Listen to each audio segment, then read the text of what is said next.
And there is absolutely no question that Indian language theatre, and particularly Tamil theatre, is much more vigorous, lively, meaningful, talented,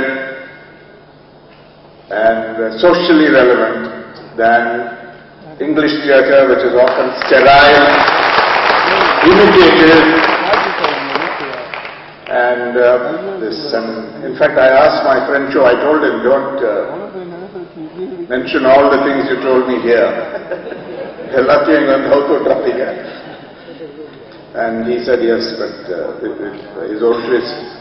So I asked him why this was so, whether this was so. He said absolutely, and that's why we were slightly delayed walking up. I tried to get some answer, and Joe said that that's because of the variety in Tamil theatre, and then he added, and the talent it has been able to attract. This, I think, is a very good insight from an outstanding professional, a great friend of mine. And I think this is absolutely true. So I want to, we perhaps woke up a little late, but that is because we thought that what could we contribute to Tamil theatre other than, we don't even cover it adequately because, of the language issue and so on. Not that our people don't know Tamil, but there are limitations in reporting also, but I think that unnecessary limitation or restriction has been removed, and I compliment the professionals for taking forward this initiative, and thank you for partnering with us also. I want to pay a special tribute to YGP and Mrs. YGP also. I knew YGP, a distinguished official. He was Deputy Chief Controller of Imports and Exports, but had the time to indulge his enthusiasm, his passion in a very professional way.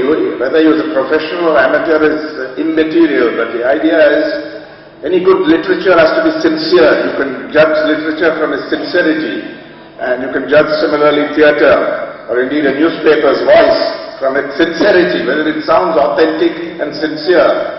And I think that was there throughout, and it's remarkable that they've continued it, and particularly his son and those around him for 60 years. And as Joe said, had he been more active throughout this period, it may not have been there.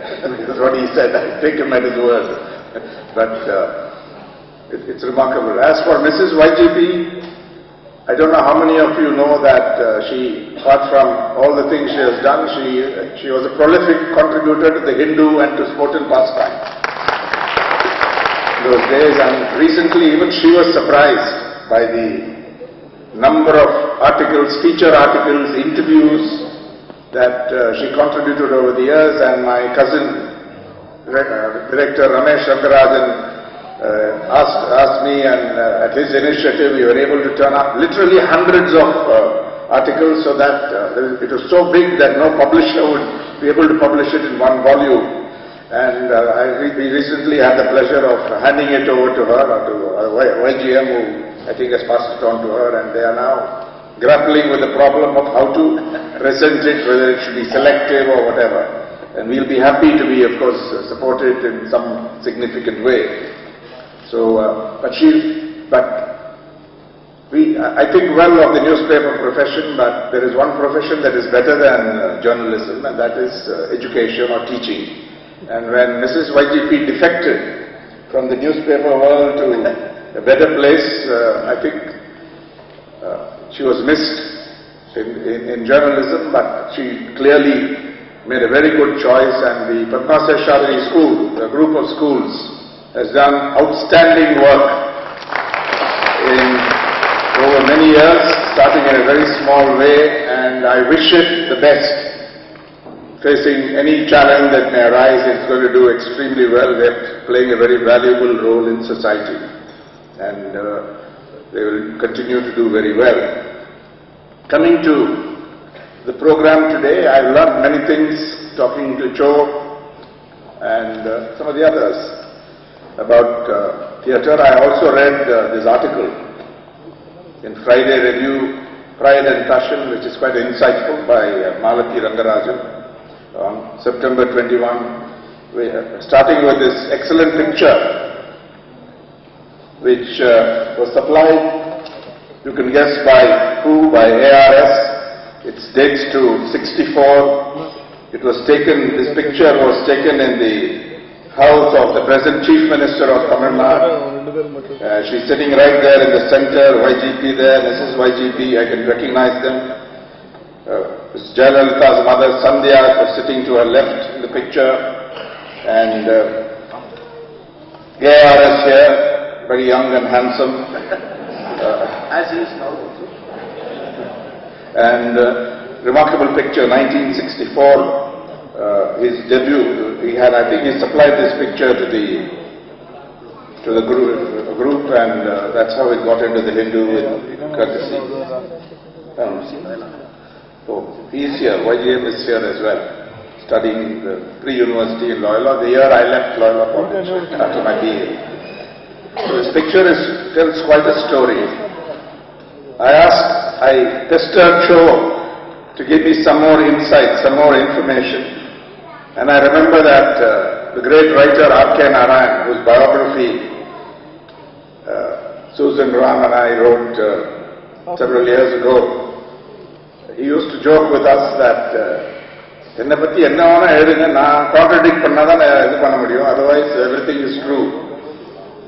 So similarly Cho told me these things and said, you can say whatever you want, but this is absolutely true. And apparently he used to ad-lib. He was notorious for changing the script, and nobody could predict what would turn up on stage and how the rest of the actors behaved. I asked ARS whether people could detect that this was Cho ad-libbing or they thought it was part of the script, and he said that his answer was interesting, that those who really knew theatre could find out that this was there, and it caused some discomfiture among the other actors, but the audience, most of the audience thought perhaps that it was part of the script. And the revelation, the insight Cho provided was that Ms. Jayalalitha's mother would often tell him, don't change the script, but Ms. Jayalalitha herself was not faced by this. This is one issue that he said. I think his long-standing friendship with the present Chief Minister of Tamil Nadu, surviving his role as journalist, a critical journalist, started in the second half of the 50s when Ms. Jayalalitha, 7 or 8 years old, he told me, came here with her mother to watch these plays, and he has seen her from then.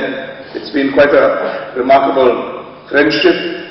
As for another major, former Chief Minister, Mr. Karunanidhi, Cho said that he was very strict about not allowing anyone to deviate from his script. He was a very noted script, among other things, a noted script writer. And but even he gave Cho the liberty of doing whatever he's been doing for so many years. So that's quite, I think, remarkable. As for United Amateur Artists, I think it's a remarkable achievement, not just in terms of longevity, but in terms of the message that it sends, that under the impact of the digital revolution, and in particular, the change that is brought about, which a New York Times magazine piece famously described as the culture of the always on. It had a picture of a young man on the beach doing what they call multitasking. So whether his or her attention is on whatever task you do is open to question, but you have your iPod, you have your mobile phone all the time, even when you're crossing the road or driving a car. And to engage the attention of such people is extremely difficult. In this environment, for Tamil theatre, working on a non-commercial basis, but with good support from sponsors such as the two gentlemen who are seated here, and I really appreciate the effort of all the good people who have come here to celebrate the 60 years of not just the existence but flourishing of the United Amateur Artists, and I pay my salutations to the remarkable contribution made by YGP, noting that Mrs. YGP, a remarkably modern-minded woman, has chosen to be simply known as, normally you would call her by a name, you don't use your husband's name or surname all the time. She's known only as Mrs. YGP. So I pay my tribute to that spirit as well. Wish you great success and your family members every happiness in future.